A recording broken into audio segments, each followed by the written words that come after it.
बांग्लादेश की जो परिस्थिति बनी है वो इसलिए बनी है कि बांग्लादेश कभी पाकिस्तान था और उससे भी पहले भारत था। भारत ही का एक भूभाग धार्मिक कारणों से पाकिस्तान बन गया।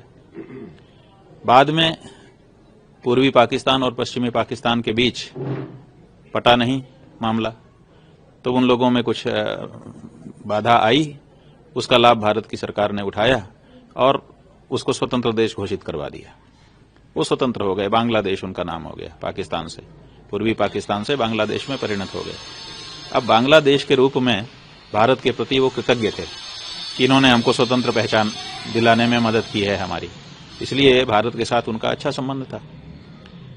अब भारत के साथ जो अच्छा संबंध देश की राजनीति का और देश के जनता का चला आ रहा था, अब उसमें अंतर आने लग गया। क्यों अंतर आया?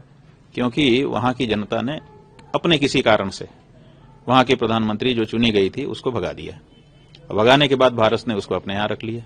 अब बांग्लादेश के लोगों को लगता है कि हमने जिसको भगाया उसको ये बड़े ठाठ से रखे हुए हैं, लाल कालीन बिछा करके उसको उतारते हैं, उसको साड़ी की खरीदी करवाते हैं और उसको अच्छी जगह पे रखते हैं, सुरक्षा करते हैं। तो उनको लग रहा है कि हमने जिसको भगाया उसको ये पनाह दे रहे हैं, उसको ये शरण दे रहे हैं, उसको ये सम्मान दे रहे हैं, उसका ये मदद कर रहे हैं।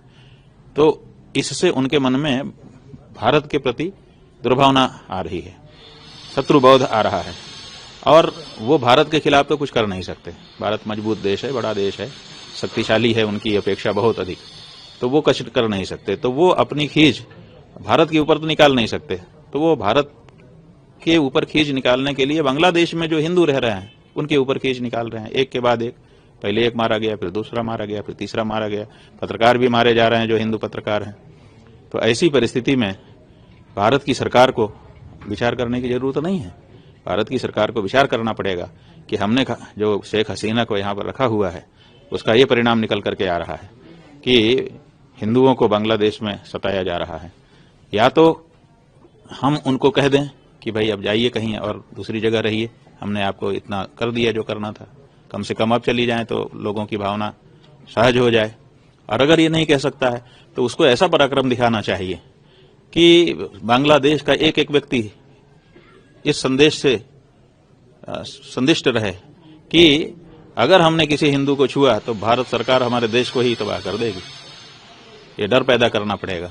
अगर आप किसी को शरण देते हो और दुश्मनी मोल लेते हैं तो आपके अंदर उतनी ताकत होनी चाहिए। तो वो ताकत आप दिखा नहीं रहे हैं और शरण दे करके बैठे हुए हैं। और फिर शरण मांगा कब उन्होंने? आज तक किसी चैनल ने, किसी मीडिया ने, चाहे बांग्लादेश का मीडिया हो चाहे भारत का मीडिया हो, ये नहीं कहा कि शेख हसीना ने शरण मांगी है और भारत ने उनको शरण दी है। ना उन्होंने शरण मांगा ना आपने शरण दिया, तो शरण की तो कोई बात नहीं है। वो तो सहज में जैसे कोई रिश्तेदारी में आता है ऐसे आ गई हैं और आपने रख लिया है उनको, तो वो शरणार्थी भी नहीं है।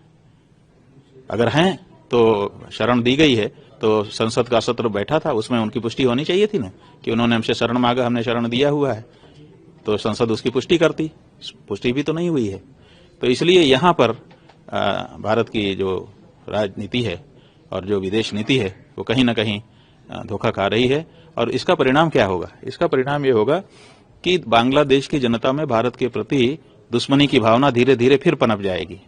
और धीरे धीरे नहीं पनपेगी, बड़ी तेजी से पनप जाएगी, क्योंकि उनका खून वही है, पाकिस्तान वाला। एक दिन भारत की धरती से वो अलग हुए थे, वो तो व्यवहार के कारण ठीक हो गए थे, लेकिन वो पुनः जैसे थे वैसा होने में उनको ज्यादा देर नहीं लगेगी। तो पता चला कि जैसे आपको पश्चिमी पाकिस्तान की तरफ से रोज मोर्टार दागे जाते हैं, उरी सेक्टर हो, पुंछ सेक्टर हो, रजौरी हो, पूरे जगह जगह पे यही हालत है। वही हालत बांग्लादेश की सीमा पे हो जाएगी। अभी आज की हालत यह है कि बांग्लादेश की सीमा पे कहीं कहीं बाढ़ तक नहीं है, लोग आराम से इधर उधर आ रहे हैं। कोई इधर गाय बांध रहा है और दूध धोने चला आ रहा है, कोई कुछ खेती कर रहा है, ऐसी परिस्थिति है। लेकिन वो जो परिस्थिति पश्चिमी पाकिस्तान के साथ आपकी है वही इधर हो जाएगी, क्योंकि बड़ी तेजी से उनका वही भाव पुनर्जागृत हो जाएगा जिस भाव में वो पहले भारत से अलग हुए थे।